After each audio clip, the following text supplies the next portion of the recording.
I had wrote this poem. I sent it to him before I posted it, gave him a chance to review it. He didn't respond. And my Oh spirit was no. like, don't post it. And I'm like, it's a great poem. I don't care. Like, this is what I do. You should know if you're dealing with me, that there's a chance I'm going to write about it. So either be okay with that or don't deal with me. Like, you know what it was when you signed up. Right. Yeah, I just keep it steady on the magic. Do my thing, I'm healing, it's fantastic. If I fall, rise automatic. You ain't no now, you know. I'm the one raise myself like a tree from the roots. West side girl, cause she lit in the coast. East side girl when she speaks to the roots. Stay 100 cause she on with the truth. Been there on struggle, know that it pass. Only going up, yeah, the pain don't last. Ooh, take off.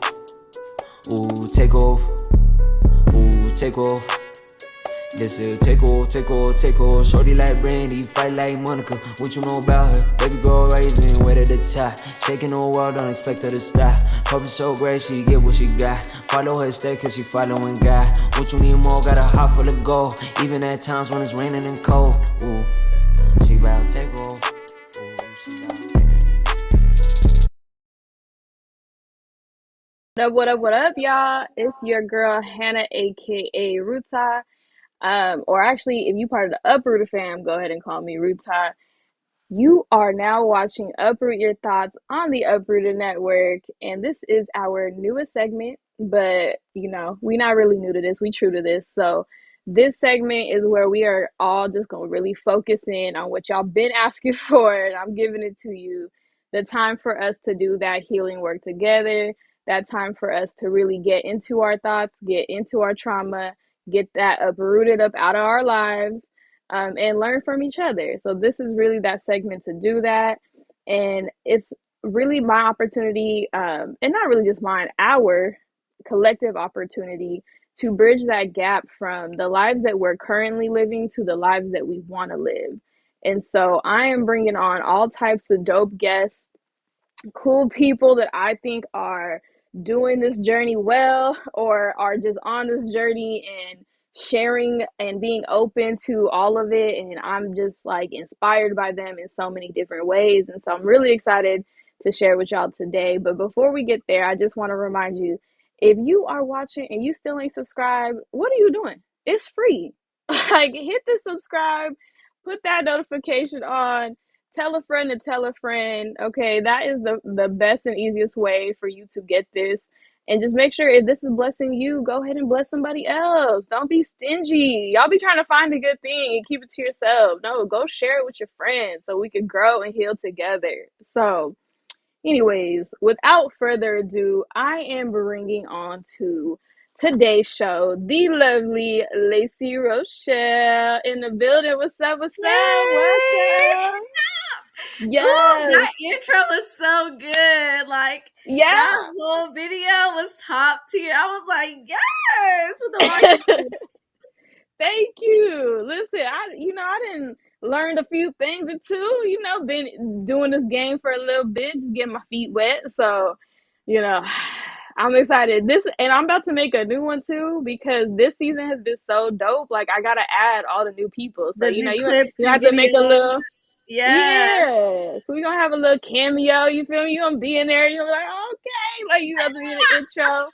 Like, that my So big head and my shiny forehead. Let's get it. listen, no. Don't worry. We First of all, I'm letting somebody else edit this time, so he gonna make sure all of that is like A1, like it's gonna be put together, let me tell you. So y'all, I didn't even do all the introduction because I'm just like the chemistry already. I could tell this is about to be a really good episode, y'all, because let me tell y'all, I decided, so people who are fans of the show, they already know, and you got to hear it because I went to an open mic night at Nirvana Soul, shout out to them, and literally was like, okay, I can't even remember the last time I performed. Like, I feel like it was college. I feel like it was like some type of alpha event or something, you know? And I was like, okay, I need to go back and do the things that scare me, or like do the things that I used to find joy from. Sometimes it's a mix of both, Love that. right? Love Right. that. And thank you. So I was like, all right, let me go do this. Pop up at the poetry night. And then you came on stage and I was like, wait a minute, who is that? Like, she is good. Okay. I was like, okay, I like this. This is dope. And I hit up, I didn't hit up, my girl, Hey Juan, for those of you guys who she's been on the show, Hey Weezy was with me and we both were like, oh, she's it. Like, okay. Like, we, okay. Like, cause she gave me some flowers when I came up and did my poem. And she was like, yo, you know, like, we exchanged information. And then when she went up, I said, okay, real recognize real, because that was it. That was You it. know, you gotta Like, respect people that come in and do their thing. bruh, I was like, wow, okay. Like, your compliment meant even more because I was like, oh, she's actually really good. like, she's not like being nice and telling me like I did a good job. Like, you know what I mean? Like, Oh, facts, because I don't do she, that. no, and you could tell because you take the craft seriously, right? Like, I feel like when people take the craft seriously and when they're really in this journey, when they're really true to this life, like those compliments hit different because you understand the journey that I got to be on to be able to do that. Facts. So I was like, okay, dope. And then so we followed each other. And then I'm like, oh, wait, hold on. Now we went to school together. Like, I was like, okay, like, this is dope. So, you know, when I came around to doing this season, I said, oh, I got to have her on because how am I going to talk about uprooting your thoughts, uprooting your trauma? And like, this is literally what she do all day, every day. Like, Lord, it's what an crazy. honor. Like, what an honor. I'm just so grateful that to be seen, you know, and to be recognized for what I do. Because I'm just like, I'm just doing what I do. Listen, I hear you because I say that. And then the more that I have like been in this space of like, let me give people their flowers, I realize like, oh, I'm doing that because I'm like, where my flowers at? Because I work hard, Okay. right? Like, that was hard, but everybody be like, but you made it look easy. And I was like, you know what? I'm tired of that. I'm really tired of y'all. No, that doesn't mean you don't tell me. Like, Exactly. that don't mean I don't need to hear it. It's like Like, when those guys be like, I know you be having guys in your DM. Like, I don't need to oh, compliment you. child. Like, Oh, child. I'm triggered. It's too early. It's too early.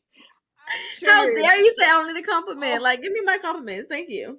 crazy, right? It's crazy. I'm like, all right, we don't have to get into that because I argue that point so much. It's actually sickening. Like, I've actually discussed it with people now. I'm like, I don't care what y'all say, bro. I don't care. I don't care. I don't care.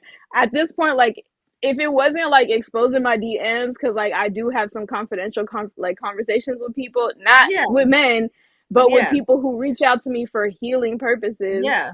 I would be like, ain't nobody in here. Y'all lying. Like, y'all lying. But that's another story. My Another point was story. that we could get into it, but like, yes, I'm very triggered because that is a fact and y'all need to stop doing that. Yeah. But Cut it out please, immediately. please, okay? Like, what did Ti say? Expeditiously, like, get up out of here. But anyways, I thought it was funny because I had to have the moment that I get every day when people see me and they recognize me for some reason and they're like, oh wait, I don't know what to call you. And then I had to ask you the same question. I was like, wait, so do you want to be called Lacey? Do you want to be called Lacey Rochelle? Do you really go by Rochelle? Right? Because, you know, everybody got a story. So I was Yeah. like, okay, correct me before I'm in this whole interview calling you by the wrong thing. Yeah. So I definitely love going by Lacey Rochelle. And the reason I love going by Lacey Rochelle is because of what it means. And I feel like it just perfectly describes my purpose, my personality, everything. So Lacey, literally, this is a whole tangent we can go on this, but it means of Lassie Normandy. So it means white woman. Okay, What? that's what Lacey means. I was like, when you said Lassie, I was like, that's okay. I'm with you. My first name literally means white woman.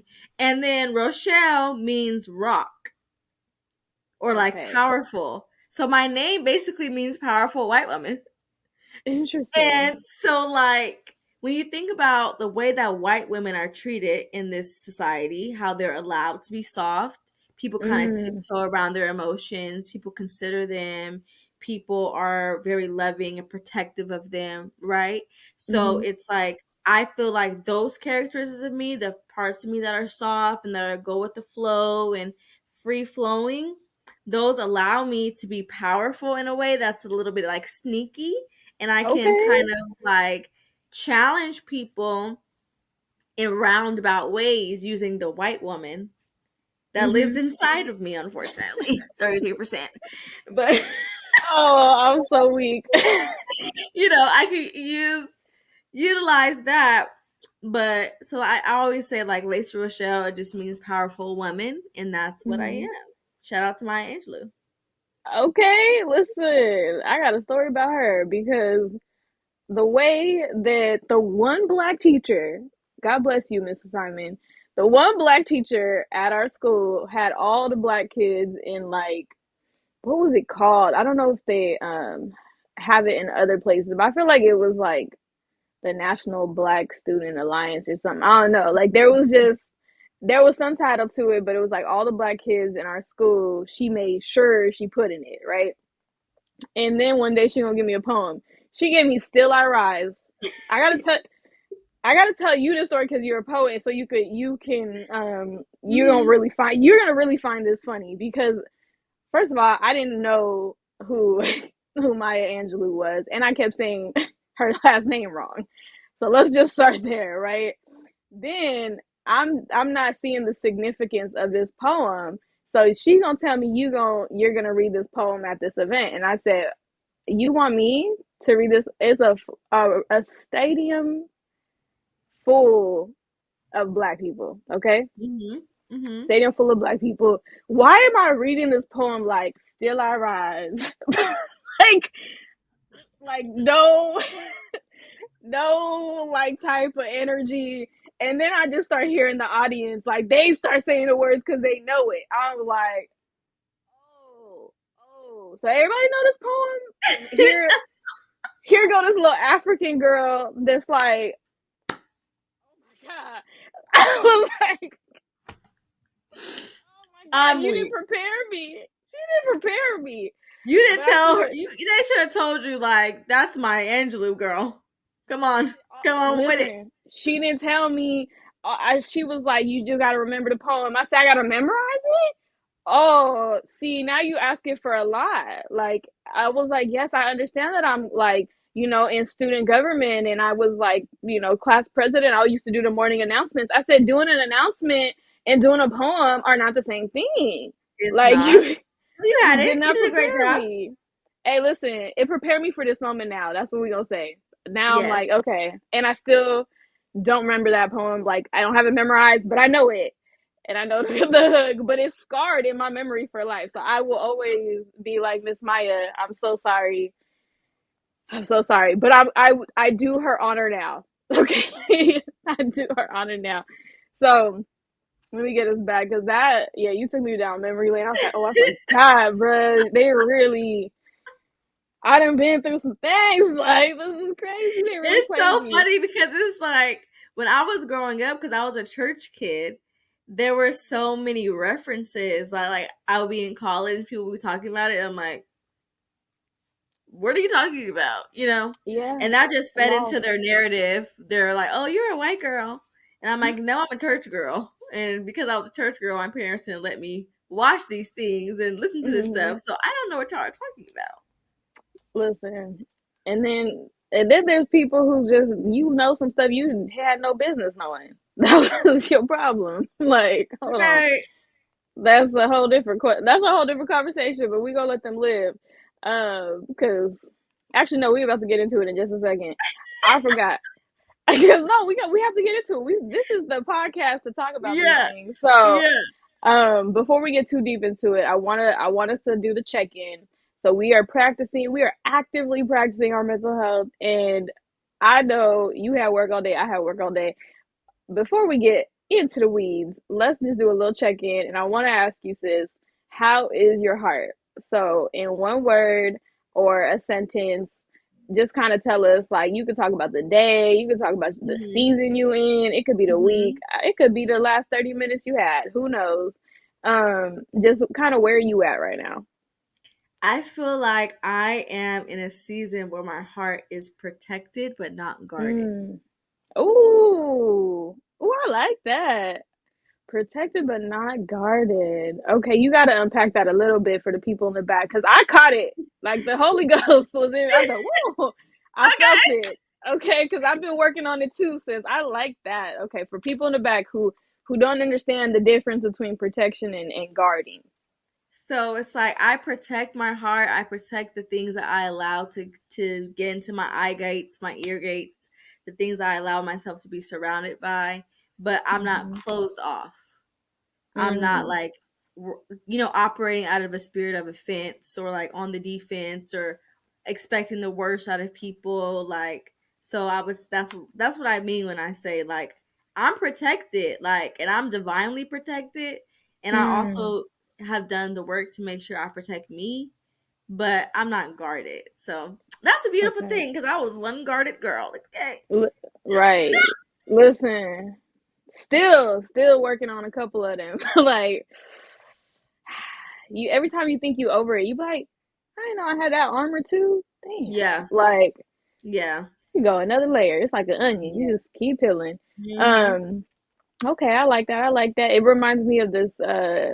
Like this one sermon. The pastor was talking about like the guard your heart situation. He Yes. was like, you Mm-hmm. don't need it to be a brick wall like Exactly. around the whole thing. He said you need it to be the front gate, which you have the open and lock to, so you can let people in, you can let them out, right? Yep. Like you can also Yep. just keep them out altogether, and like Yep. your power comes in learning how to control that gate for yourself.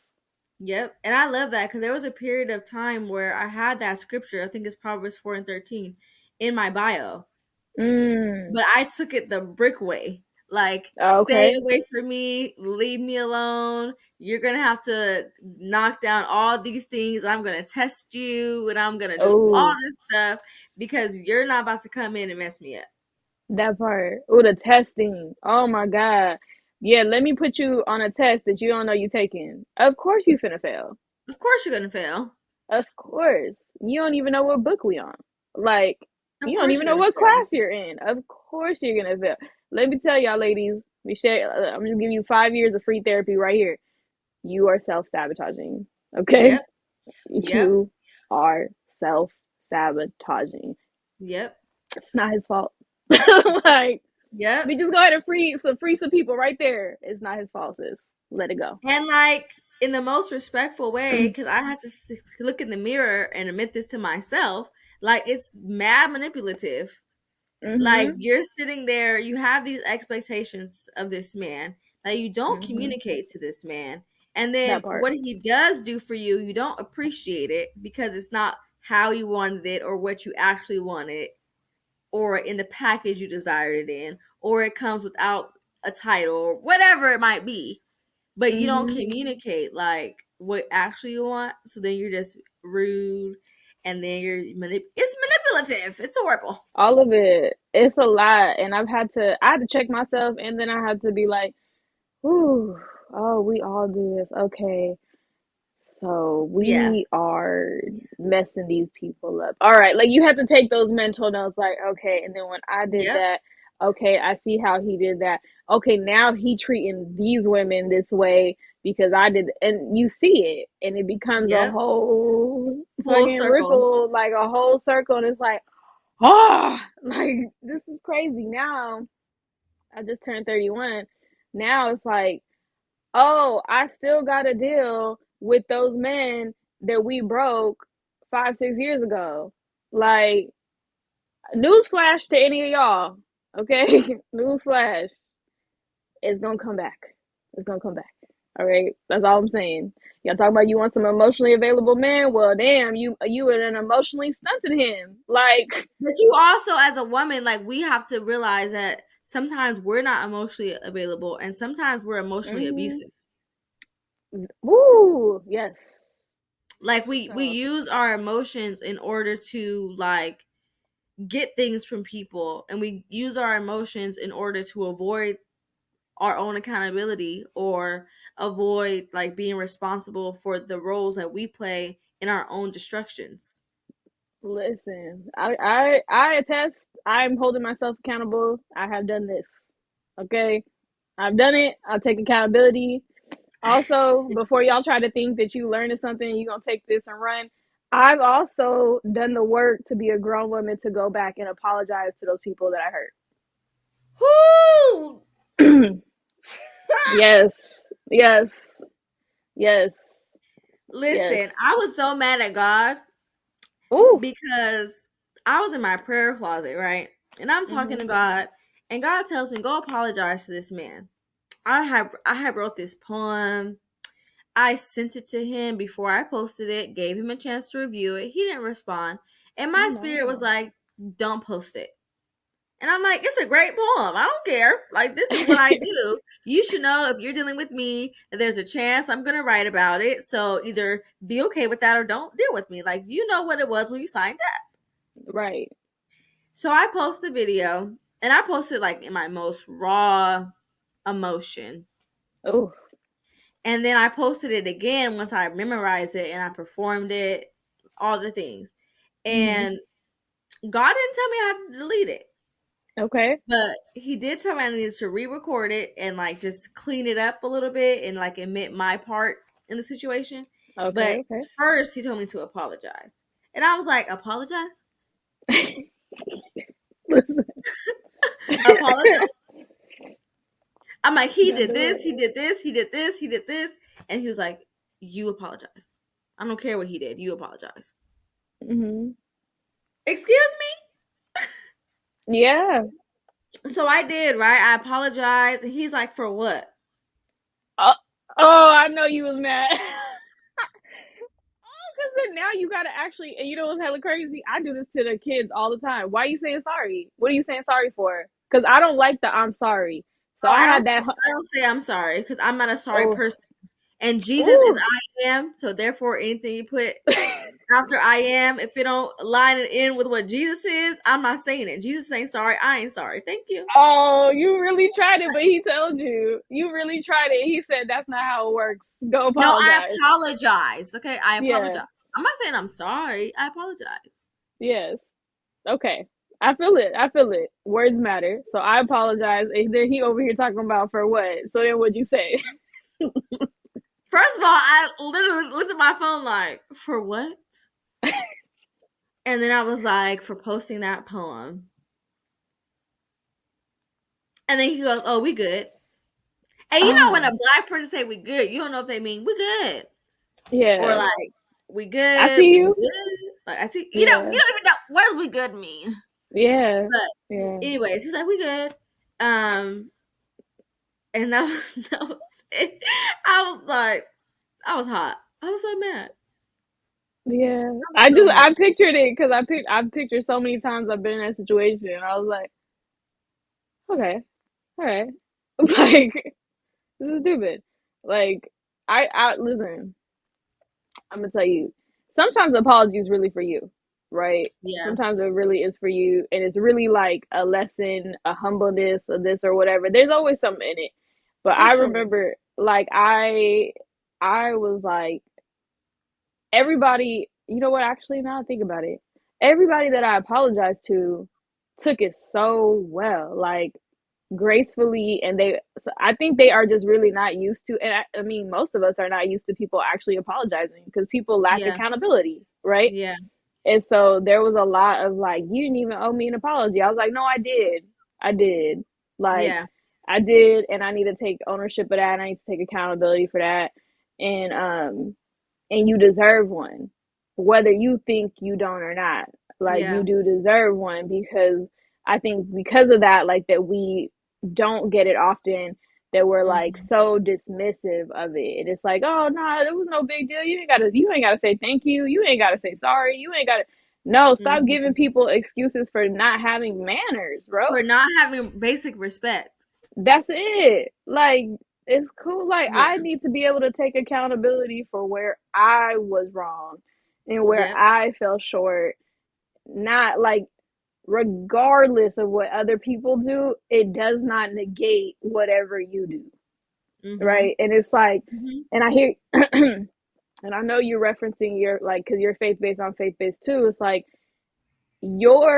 I guess the way that I understand it, and this was me speaking to myself, it was like, Mm-hmm. no, I'm in the relationship with God. I'm in the covenant with Him. I'm the one Mm-hmm. that committed to living His way. Mm-hmm. So I still got to be accountable for the trash Yep. that I do.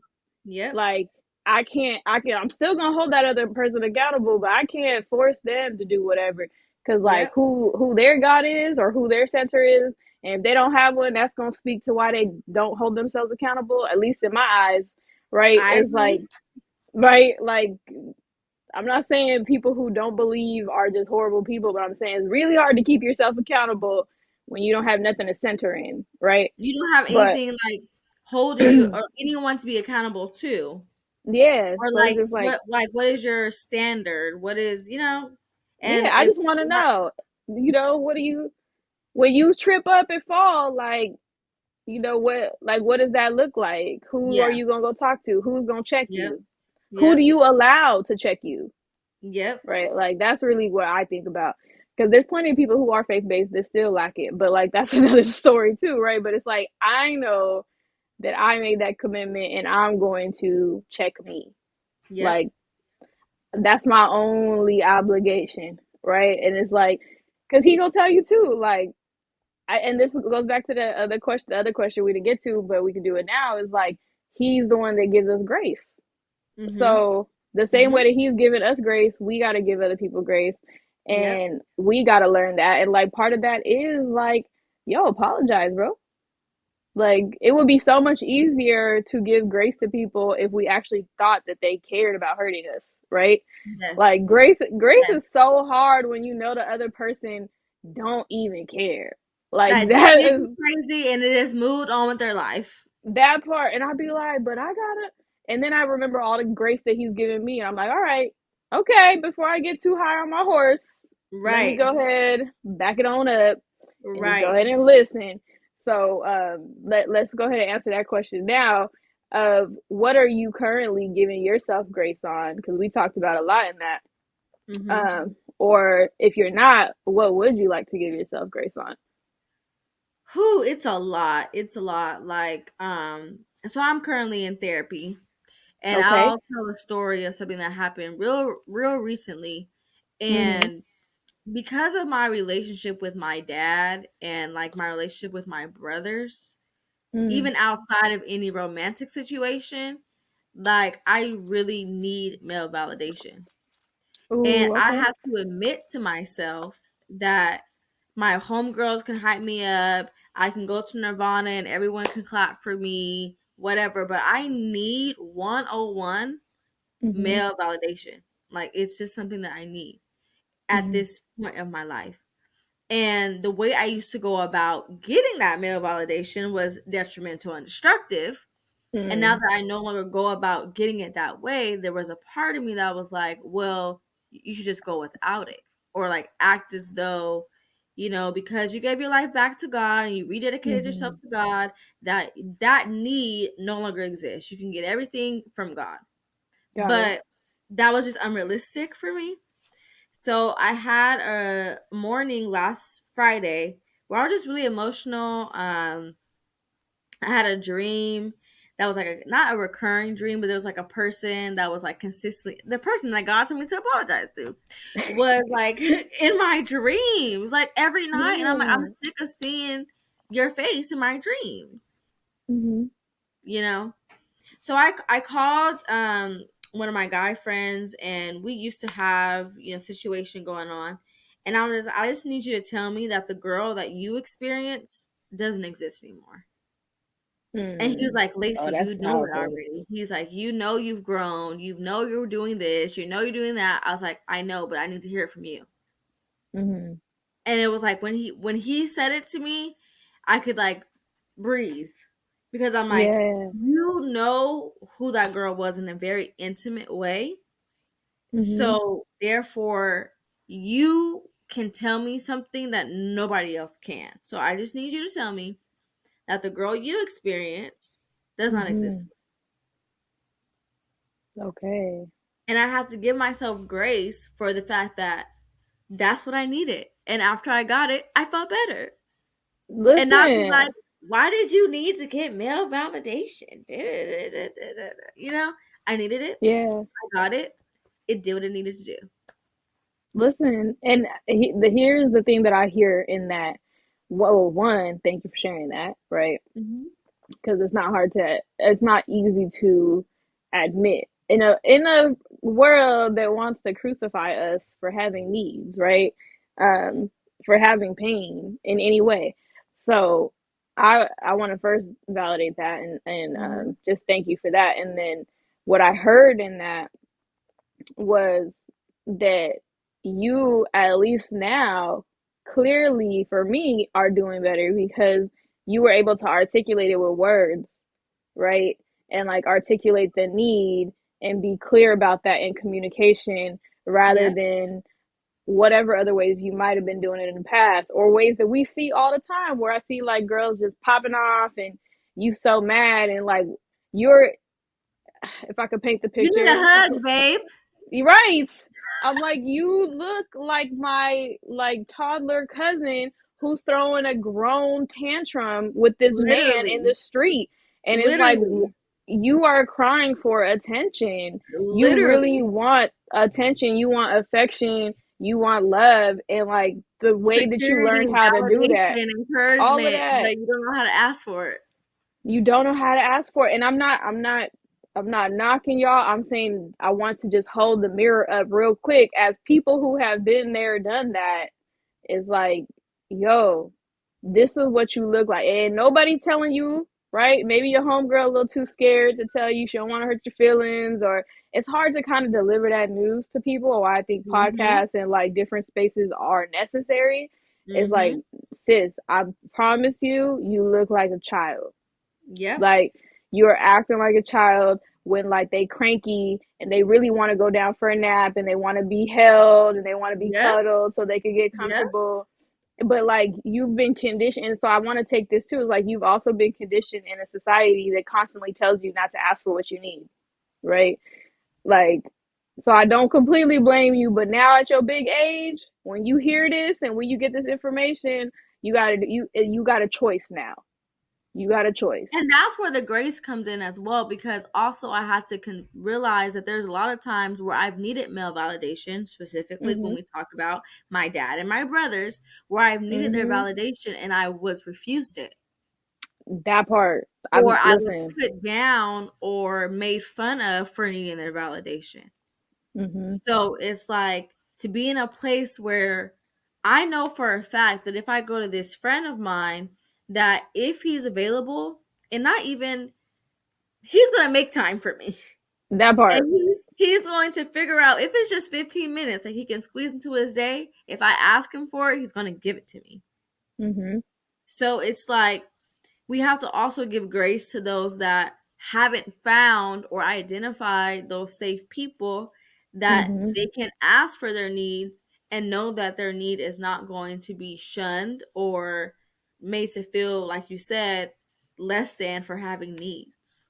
Right. I'm like, yo, it's cool. If a baby was crying, would you tell them to shut up, or are you gonna go pick them up and try to figure out why they crying? Exactly. And like, some of y'all unfortunately didn't have that experience. You had the experience where like you were crying and crying and crying and you were constantly ignored. So then now you're gonna try, Mhm. okay, how else can I get the attention? Let me start doing some jumping jacks. Let me, you right, because we can start going into Let like me the make some dinner. overachiever, make some dinner. Oh, let me clean the house. Like, look, what am I gonna do? Like, that's what we do. Like, that's Yep. literally how you're wired. We are Yep. wired for connection. We're Yep. wired for these things. Like, you're not a Yep. bad person for wanting these things. The way that y'all and myself, right, I'm healing from it, all of us have gone about getting it, it really is like sometimes not the best, right? Like, sometimes it's been real difficult, or our parents had it rough. We come from rough situations. Like, Yep. I'm an immigrant. We came, like, my parents were refugees, right? Like, we Mm. we come from a culture where softness was like death, like Mm. literal death. And so Mm. for me to now be literally crying on a podcast, sharing my truth, healing, right?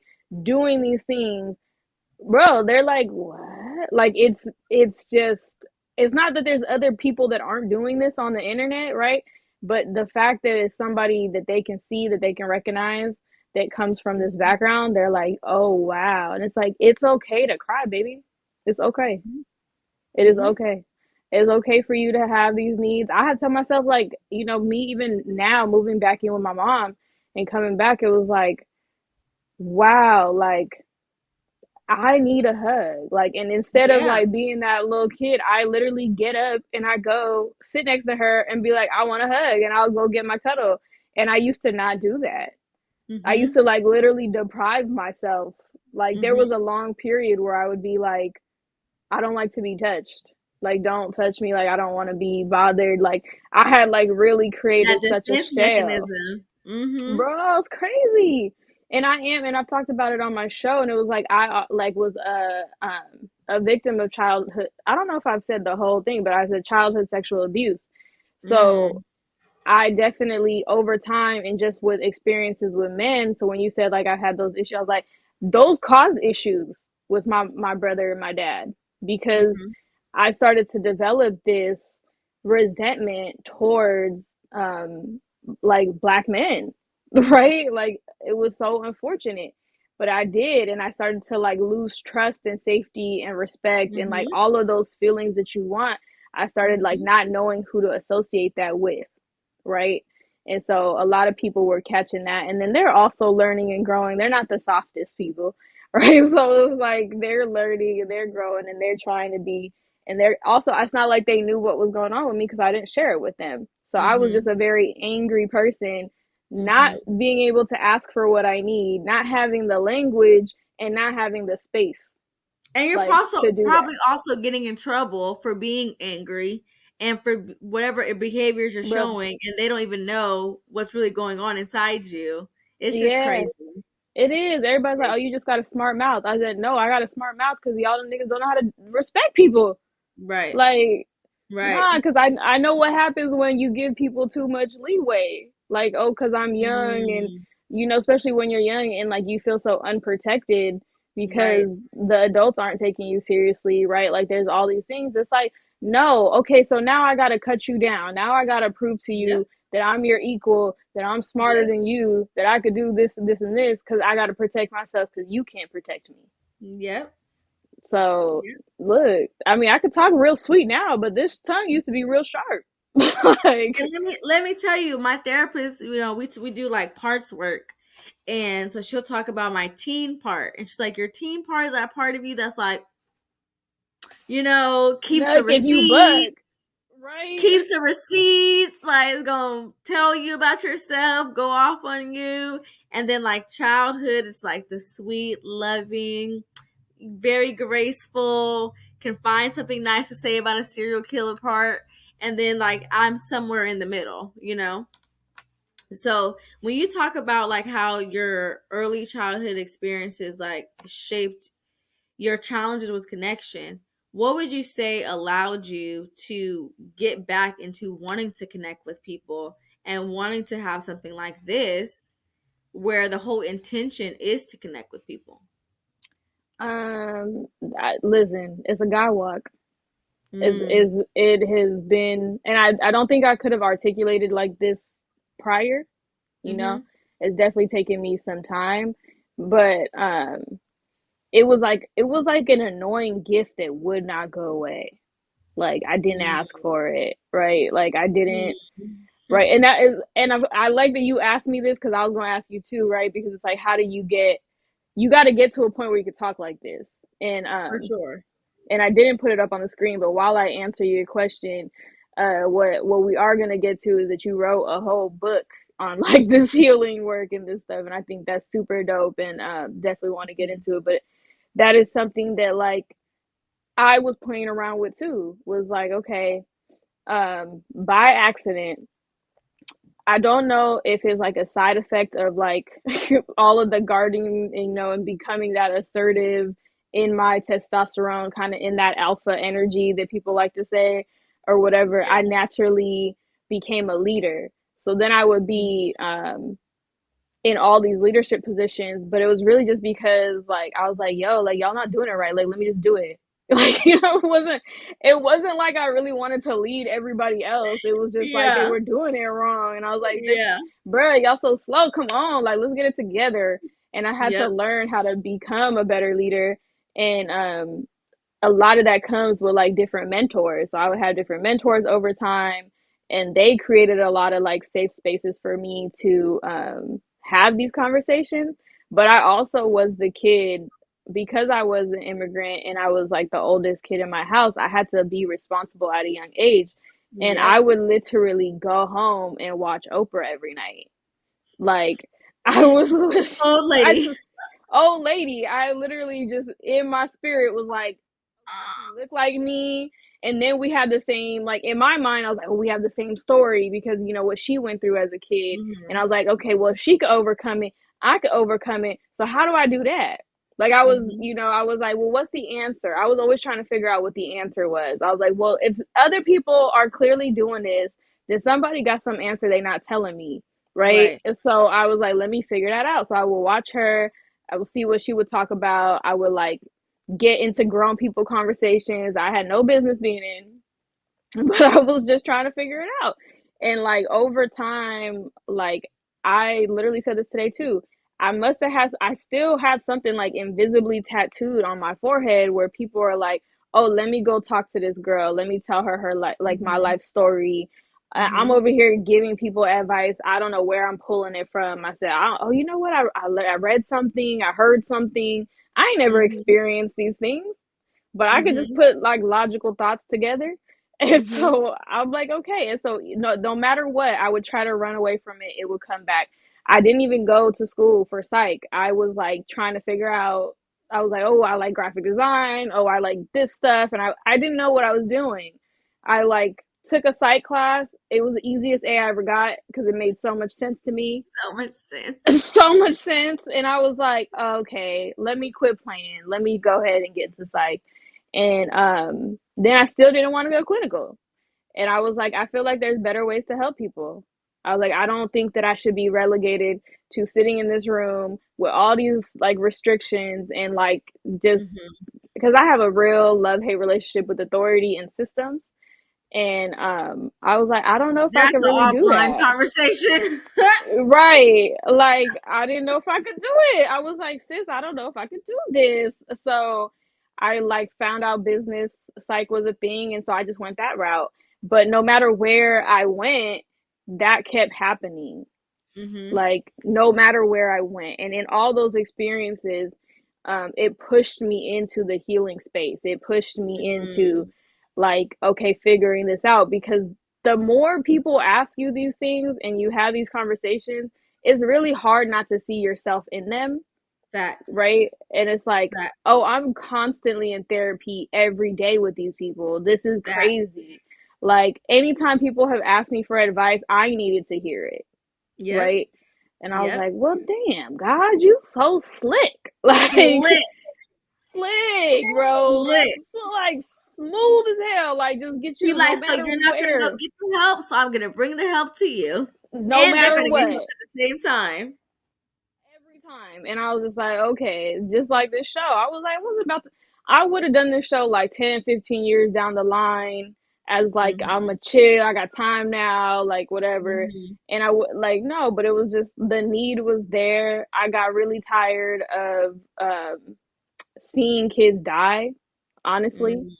I was like, I Mm-hmm. really, my cousins, like they're kids, bro. Like, not that we're not young, but like they're babies. They're in high school. You're doing barely Yeah. figuring out life, and y'all over here killing each other on one hand, and then killing yourselves with all this overdosing, and y'all like Mm-hmm. don't know how to deal with life, so you are Mm-hmm. literally just drowning yourself out of it.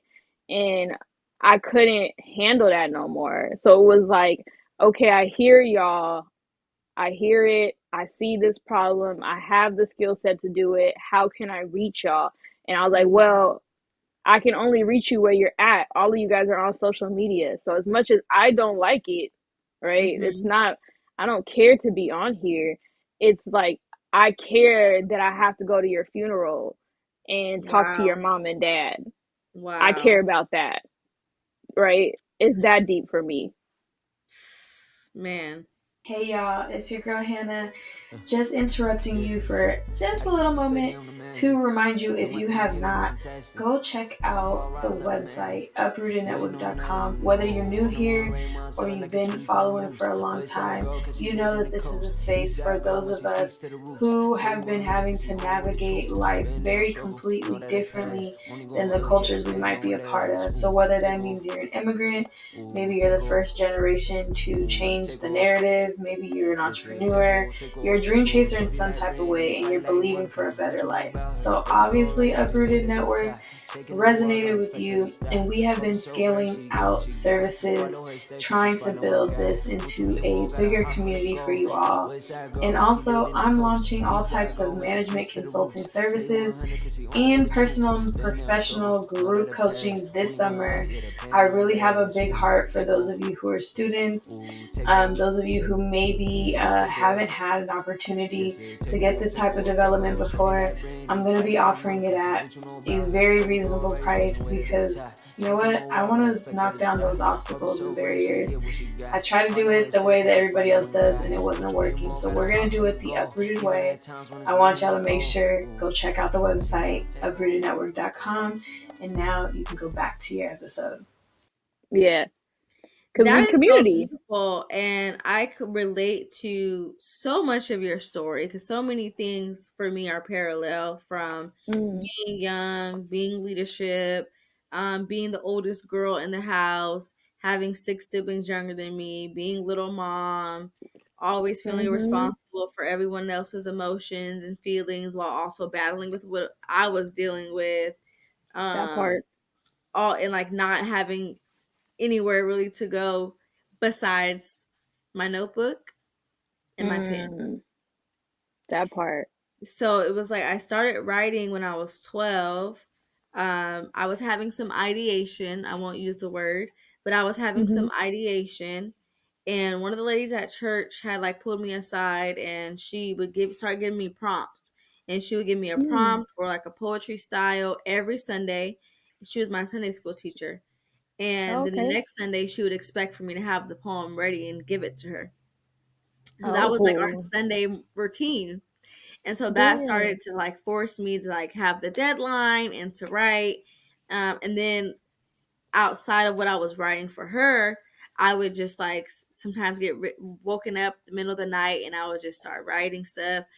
I shared a room with my little sister, so I wouldn't, wake her up. So I would go sit on the toilet and write, go in the bathroom. Mm-hmm. I began to shower and start singing random songs, like just thinking of lyrics and thinking of ideas. Um, Yes. and that was just always my thing from like 12 to 18. And it wasn't until 18, the Iotas actually had an open mic night on my 18th birthday during their Okay. week. Shout And out I to was the Divine like, Nine. Okay, they always be putting on some poetry nights. I was like, well, guess we're gonna go. It was my birthday. I'm like, I'm gonna go. And that was the first time I performed. Um, was at that event, and Mm. the response from everyone was surprising for me because Mm. poetry was always my journal, right? It was always like my way of Oh expressing yeah. my feelings, and to be on a stage and express your feelings and get applauded for it was completely opposite of everything that had ever been told to me as a child about feelings and Mm-hmm. emotions. And then I started to perform. I performed multiple times throughout undergrad. And then once I got out of school, I kind of stopped performing and just trying to just figure out life and what I was going to do. And then this is a lot of people's story, but during the pandemic, Good well, old actually COVID. in 2017, my grandma passed away. Oh And man. my grandma was Oh. always like, be yourself, like be who you are, be authentic. She was the most authentic person. So like Yeah. that was in my head when she passed away, and I was like, okay, I'm going to type my poems up. Mm-hmm. I just typed them. So 2017, I typed them. The Yeah. pandemic comes, it's 2020, and it was like, okay, what am I going to do with this? I don't have nothing to Mm. do. I'm working from home. My job is to answer the phone. I'm on an on-call schedule. So even when I'm working for those 8 hours, I'm not busy the whole time. So I'm like, I need to do Yeah. something with my time. I started Yeah. writing. And so I would go in my poetry book and I would look at the poems and I would like think about what was my mindset when I wrote that? How was I feeling? What Mm. was I going through? What was my family environment like? What were the things surrounding me that caused me to write that in that moment? And that's Mm. how my book was created. So I just went through and like narrated my own story, added in some reflection, added in some things from where I was then. I think I finished it at 22, I believe. And Mhm. it's like 22 or 23. And then like went through the process of publishing and like all that kind of stuff. Um and so yeah, that that's how it came to be was I literally took like my pain, everything, and I like typed it. And there were nights where I'd be writing and Yeah. my keyboard would be soaked. And I would be like, I don't know how my computer is even working because I would just type and I would just be crying, but I wouldn't stop typing. And it was just something Yeah. about allowing myself to just get it out that was so freeing for me. Yeah. And that was very therapeutic in its own way, like just, me, the paper, me, the computer, and God. And Mhm. that is the process that got me to start being more open to understanding myself and being more open to asking myself those hard questions like, why am I in this situationship? Why am Mm. I doing this? Like, why am I acting this way? Why am I getting less than what I actually want? Why am I not saying why am I not saying what I want? Like That all part. those things really came from me writing that book and processing my emotions in a way that I never had before. Man, that's beautiful. That was like there was so much in that that I was like, yep, yep, yep, yep. Like when you said 2017, I realized like I lost my grandma that year too. Wow. Yeah. Like the matriarch, I got a tap for her too, and I was like, wait, 2017? I was like, hold on. That was the That's same crazy. year. Yeah, that's I mean, rest in peace first and foremost, and condolences for both of us because like it's hard, right? Like it's hard Hmm. to that energy and like I don't know if you felt it, and I kind of like I haven't really articulated this maybe like publicly before, but there was just something in my spirit that felt like her spirit came into mine, like after she passed. Like, yeah, and I don't know, like I'm guessing that hit for you too, where I was just like, Woo! Her birthday's yeah, coming up. It's on the oh, 11th. okay, So that wow. I literally have a picture in my room mm-hmm, of my grandmother and then also my great grandmother, her mom. okay, And I literally feel that way. Like I literally feel like I laugh and joke like you really are Barbara Jean. Like that mm-hmm, was something Barbara Jean would do. And then there's certain parts of Barbara Jean I loved my grandmother, but I could tell mm-hmm, that there were ways that my grandmother showed up in the world that impacted the way my father parented me. So I had okay, a little okay, bit of like, even though I understood, it's still you can hold space for both things at the same time. So yeah, sometimes when those parts of Barbara Jean come out, and I'm like, "That's Barbara Jean. You got to fix that, girl, because mm-hmm, you can't be acting like that." But I would yeah, definitely say that first was just the grieving and like the absence of her, and like what that did to our family structure, and what that did to the relationships between my aunts and uncles, my cousins, extended family, and not having that glue there anymore. And even though mm-hmm, we knew it was gonna happen, like the last Thanksgiving she had with us, she told us, "This is the last Thanksgiving we're gonna have with me."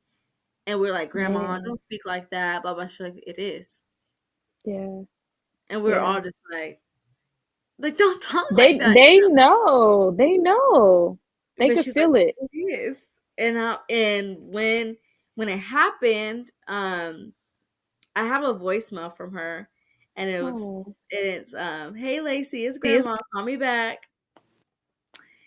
And she left me that voicemail maybe 3 days before she passed away. Oh. So it's like they really be knowing. Oh man. That's beautiful. Thank you for sharing that. And it's like Mm-hmm. it's it like reminds me, like I have all the videos. Oh, I'm gonna get emotional too. I have all those like videos because I was really lucky and blessed that like we got to spend her last few weeks with her because I live in the Bay, obviously, and she lived in Tigray, which is northern Ethiopia. So I've always had a long distance relationship with the majority of my immediate family. And so Mm-hmm. the way that I really understood my grandma was through my mom. So it was like always they're on the Her phone. relationship. Yeah. So it was like I always was like, I understood and learned about my grandma through my mom and just kind of seeing how she would interact and like be with people. And then when I would go back home to visit and stuff, and just like her energy, because I couldn't communicate with her. I'm not fluent in our language, Tigrinya. And so it was hard. And I felt like I always had to learn her through somebody else, right? Mm-hmm. Like, or I could understand her, but she couldn't understand me like completely. So it makes me emotional to think about it, but it's like I've always felt her energy and Mm-hmm. like her spirit very like on my life, like on it. And then when she passed, I felt it like just kind of transfer to me. And I was huh.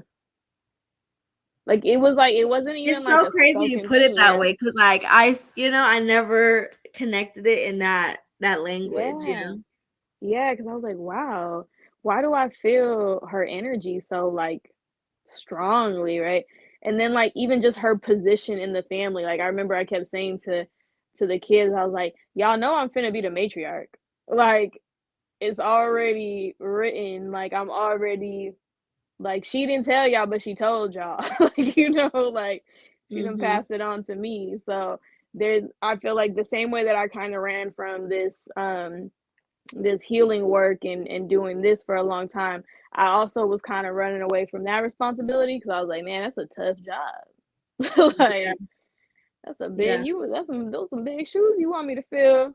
Like there's a lot of family. You got a lot of kids, grandma. Like got a lot of kids. Like and they got a Yeah. lot of kids. So it's been massive and just through the last few years with COVID, with this damn war that's been happening in Ethiopia and like honestly, like I'm so tired. It's just like, how did you do that? Like, how did you did that for 3 generations, right? Like it just kind of, yeah, it was a lot. But I also feel heavily like her guidance and her just have her, having my back. Like you got it. I wasn't this way always, right? So it's like I still have her spirit, and then I feel like I'm gaining her wisdom, like Yeah. slowly. Yeah. So it's a beautiful process. But yeah, it's a God like all throughout that's a God walk. It's like everything Yeah. I And I didn't want and to I was do. gonna say it's like I watched my grandmother, like the faith that she had was like Mhm. insane. It was Mhm. like she had breast cancer 3 times. The Dang. third time was when she eventually passed. She refused to do chemo. Refused. She's like, I'm not putting that poison in my body. She's like, if I Mm. die, I live. If I live, I live. Mm. And it was Mm. just like she had so much faith. She was like, whatever happens after I'm gone, like God is gonna take care of everyone. God is gonna make sure everything is fine. I've done what Mhm. I needed to do. My husband been gone for all these years. I'm leaving. Yeah, And if I die, I live. If I live, I live. But I'm not putting that poison in my body. that's beautiful. It's tough to live through, but it's beautiful to like be at that level of peace within yourself. Yes. Yes. Yeah. No, And that's it's like to powerful. have that as like an example. Have you seen that video of this like old white lady? She has on like a long blazer and this dress, and she's like, "I wish we had more sinners up in here so I can come in and grab all their necks." Yeah, you see that? No, I'm crying. I wish we No. had. I wish this whole church was filled with sinners so we could. I just want to kiss them all. Oh my God. And every time I watch that video, I'm like, that is Barbara Jean. There are some things. Yes, no, I That be is laughing because my grandma surely did have the cross tatted on her forehead, and just the funniest. But she would say the craziest out of pocket things. Like I was just like, bro. I probably shouldn't say this, but I am. yeah. My cousin passed away, Rest in and peace. in my grandmother's eyes, when she passed Mhm. away, she was living in sin. Oh no. In my grandmother's eyes, my auntie was also living in sin. So she Mhm. tells my auntie at the funeral, get your life together before you end up in hell just like your child. Oh no. And my uncle, who is the oldest Ooh. son, Yes. it was also my grandmother's pastor, was like, Mama, you wrong. Like, Mama, you dead wrong. And she's like, Dead I wrong. don't care. I don't care. She's to get it right because that's exactly what's gonna happen to her. I'm like, and Oh that's no. Barbara Jean. When I say Barbara Jean's coming out, chill, Barbara Jean. Bro, I'm trying to tell you, there's something about like you get to that point where you just like, no, I'm too old to be dealing with this foolishness. Let's just get to the point. She's like, Like, you're going to hell if you don't get it right. I'm like, I when can. I heard that, I was like, sound like grandma. Like we're such a conservative culture that there's things you don't expect the grandmas to say, especially when it comes to like relational things. And I'm like, sis, you know you're wrong. Like she would not care. She would be cackling. She would throw everybody off guard and just like be laughing by herself. And I was like, I know you, my grandma, because I do the same shit. And my mom does the same shit. And it's like, we had no, and I be telling people, I'm not really the star here. Only reason I'm doing this is because those two women are this way. Yep. Like, only reason. Mm-hmm. Oh my God. And It'd be fun cracking fact, me. Rochelle is my mom's middle name as well. So I always tell her, like, I keep Rochelle on my name because it represents you. And like it represents your strength, even sometimes when you may feel like you don't have any or you don't feel like you're gifted. Look at me. Like, if that's not an example, Right. you know, I'm literally just an example of you, you know. Nah, I love that. That's beautiful. Wow. Okay. I was like, I didn't know. I want to be respectful of our time. So I did have one question, but I feel like it's gonna take us on a tangent. I'll So I try want to to. check in with you. No, go ahead. Okay. I was gonna say, and if this feels too big, we could just leave it alone. You might just have to come back because I thought of this and I was like, who can I ask that would be able to answer this? And because I read the title that you sent me of your book, you said, Father, do you love me? I was like, okay, she might be the right person to ask this question. So the other day in my reflection, I was like, can you truly love someone when you're not free? Woo! Or does that, right? Or does that limit your ability to love them? I will answer that as short as possible. And the answer is no. Okay. You cannot love someone when you're not free because you're loving them through captivity. You're loving them out of the lens of your own pain, your own trauma, your own issues. I'll give you an example that I heard in a class that I thought was like ridiculous. They were talking about how a lot of children, when they needed care and they needed love, were denied that care and their love by their parents, either because they were busy or because just as Black people, we've had to just survive the most gruesome things, right? You don't have time to sit there and nurse. It's like, get it together before we all get in trouble type of thing. But when you're raised in that environment and then you hear a child crying, it triggers you. It triggers you back to the memory of when you were a child and when you were crying and no one comforted you. So then, rather than you taking that experience, if you're not aware of that, right? Rather than you taking that experience and saying, I'm going to be better than what was done to me, you say, well, nobody cared when I was crying, so shut up. That part. And then that becomes the cycle. That becomes the narrative and the story that you have is it didn't happen to me, so I was fine. I turned out okay. Mm-hmm. It's like, did you turn out okay? Because you're emotionally unavailable. You don't know how to communicate. The only emotion that you know how to express is anger. You become violent and triggered at nothing, really, like the smallest thing. So did you really turn out okay? Mm-hmm. But it's like, oh, Yeah. I have a job. I'm able to financially take care of myself. I have a decent level of life, so I'm doing okay. Mm-hmm. But no, you absolutely cannot love someone if you are in bondage, because that means you don't actually love yourself. And just to take a Bible, the Okay. greatest commandment is to love God with all your heart, all your mind, all your strength. And then to love yourself, love others as you love yourself. So it's literally saying that you first have to have the vertical, and then after you have the vertical, you can have a horizontal. Mm-hmm. But people don't have the vertical, and then they also don't love themselves. So how can you ever love someone to a place that you've never been? You can't.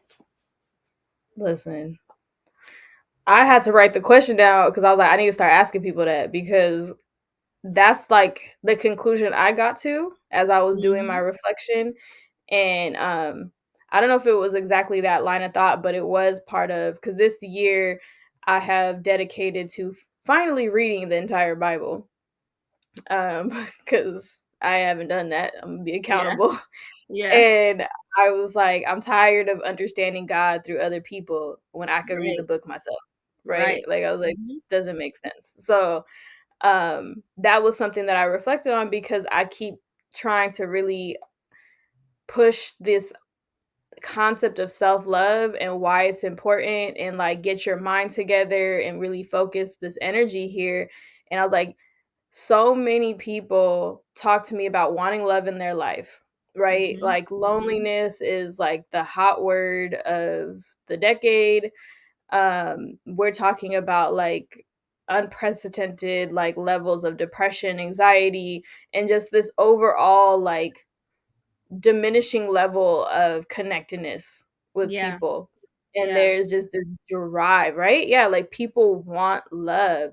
And I was And like, not even first, just like connection, but real connection. Like I had mm-hmm, somebody at my house last night, and one of the people that came over was like, it's crazy that none of us ever touched our phone. right. Like, you go around with your friends and you're all sitting around talking, joking, laughing, but you're not really there's no Connect. intimacy. Yeah. Yeah. And that's what people Exactly. really want, is the intimacy. Like, regardless, we all want intimacy. And then Yes, when you do not have that, it causes you to try to gain it in ways that maybe are not the most healthy for you. that part. But again, that Okay. doesn't mean the need is wrong. It's No, just the way absolutely not. going about it. And Yeah. that's really like, that reminds me of what the brilliant Esther Perel said. She was like, well, intimacy is into me you See. see. Yeah. Right? Yeah. So it's like, we want to be seen by Yep. people, but how can you be seen if you're unwilling to unveil yourself to be people? Exactly. Right? It is like a two-way street in that essence. And like, you also, like you said, you can't be on your phone. That's a distraction. That's something that's like going to hinder your connection with someone. Like, you Yep. can make your initial connection to them. You can meet, like, that can be your touch point, but you can only go so deep with somebody. Like, if you're constantly just going to be on your phone, if you're not going to actually spend real time with them, if you're not going to have real conversations, if you're not going to actually like open yourself up, you're not going to get that. Yep. And in order for you to be able to do that, you have to practice loving yourself. Mm-hmm. Like, you have to practice Yep. making that space for yourself. You have to practice like prioritizing your needs and like actually understanding them. You Yep. invest in all of these other things, but you fail to invest in yourself. accepting even your like, emotions is too. Like, right. as they come and being like, right now, I'm angry. And that's okay. And because I'm angry, I need this. I need to be away from you before I sock you in the face. Because I'm angry. And that's okay to be angry. Yes. But I it's have not to okay often remind people. to be angry and then cut you down and then try to make you feel horrible because I'm angry. No, Mm-hmm. that's a me thing. And that's Right. where That's you have to work to get there, for sure. you have to, and all of that is like internal. So that's Mm-hmm. why I got to that question, because I was like, well, can y'all really love someone if you're not free? Because I went back to that, like I've been going back to the 10 commandments. I was like, yo, he wrote these rules so simple, why we still over here struggling? He done told us right here, like, what are we trying to, but what about this, God? We see No. them as rules rather than protection. Mm-hmm. And because we don't see them as protection, then we feel like we're being controlled. And whenever Yeah, someone feels like they're being controlled, they're going to try to grasp for their own control and try to figure it out for themselves. that part. And we don't do a great job of that, if we're And, being honest. part of that is the way that religion is packaged, Yeah. However, when you really have a relationship with God, and, my God is the God of the Bible, and I understand that's not everyone's God. Mm-hmm. And, whatever your relationship is with God, however you see God, if your God is not loving to you, if your God doesn't give you chances, but your God also doesn't hold you accountable and give you standards, but also give you grace, I would just Mm-hmm. encourage you to be open to discovering a different God, because Mm-hmm. a God that bullies you, a God that tries to make you feel like you're not good enough or like you're too far away or that you've done too many things in your life to be able to deserve love or to deserve softness or consideration or care, that is not a God worth following. And so therefore I understand why people would not follow that God, because neither would I. But that's not the God that I Mm-hmm. Oh, I love that. That's a great way to articulate that. And it reminded me, I feel like I was watching the Know For Sure podcast with B am. Hmm. Simone Hmm. and oh my God, Megan Megan Ashley. Right? Ashley. Yeah. Thank you. And I think she explained it really beautiful as well, in terms of like, when you see it as the relationship with God, which is what you said, right? Yep. When you see it as a relationship with God, and you can think about your relationship with your friends. If there's things that bothers your friend, this was her explanation. She was Yep. like, if there's things I've that seen that episode. bothers your friend, right? If there's Hmm. standards they have, there's things, you're not gonna tell them don't do that. You love them, right? You know them, you trust them, you have relation with them, and it's not gonna be an inconvenience for you to Not like, to hurt them. yeah, to not Yeah. hurt them because you love them, right? And it's Yeah. like, oh, that's their boundary. I love them. That's something I'm capable of doing.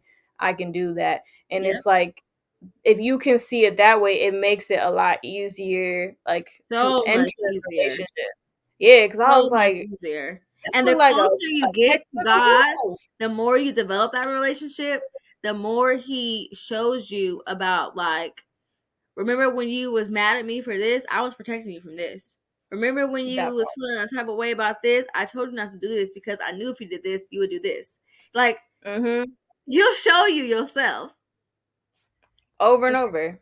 Over and Over over. and over. Over and And over. I'll still be be like, I looking at still myself love like, you. I that still love part. you. You're still my That child. part.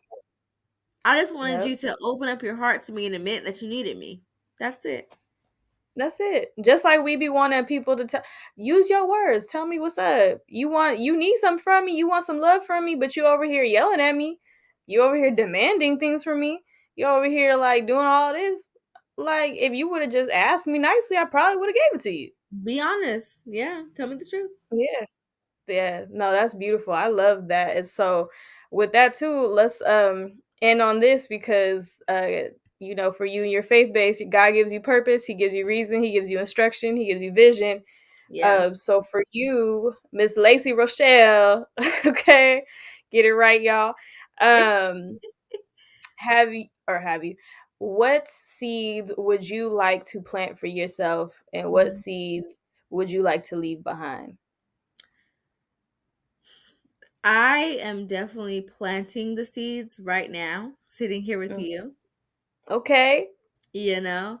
Um, Having the opportunity to be able to be on platforms and just to discuss myself, my journey, my Mhm. relationship with God is something that I've always wanted to do. So just this in itself is beautiful.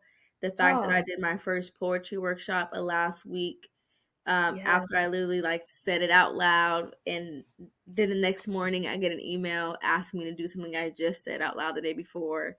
Like, Okay. I'm just in like a season of yes. Um, Mm. and anything that's in alignment with what I know my calling and my purpose and my mission is, which is specifically to help Black people to uproot their trauma and to get to the Mhm. roots of what's going on so that they can understand why they feel the way they feel and why they are having the blockages that they have that prevent them from getting the outcomes they desire in life. Mhm. um, and integrating poetry and my creativity in that. Like anything that has to do with that, it's a yes for me every time. It's a Oh, that's yes for me every beautiful. time. So yeah, that those are the seeds that I'm planting, just being more consistent, not allowing my fear of people's opinions or people's perceptions of my art to prevent me from sharing it and doing it anyway, because I know that regardless, like if it's a small number, right? 200 views is small, but that's 200 people.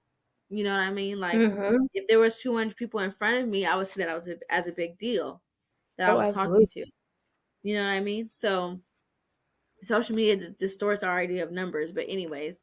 And then what I would like to leave behind is I would just want people to say that when they were around me, they knew that love existed.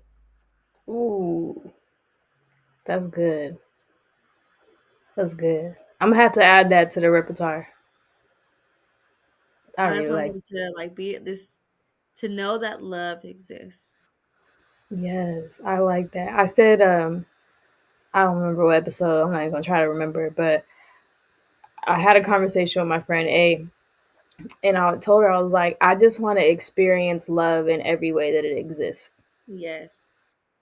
You Yes. know, like be that, because Mhm. it's like it's not just romantic. Like love, God is love, right? Like love is in Mhm. everything. So it's like, okay, Mhm. well, how do I do that? I was like, I want to spend. I'd rather spend the rest of my life trying to figure that out. Facts. And if I feel like if I could figure that out, then everything that I do is with love. So no matter what, Yeah. like it's still I'm gonna purpose. be blessed.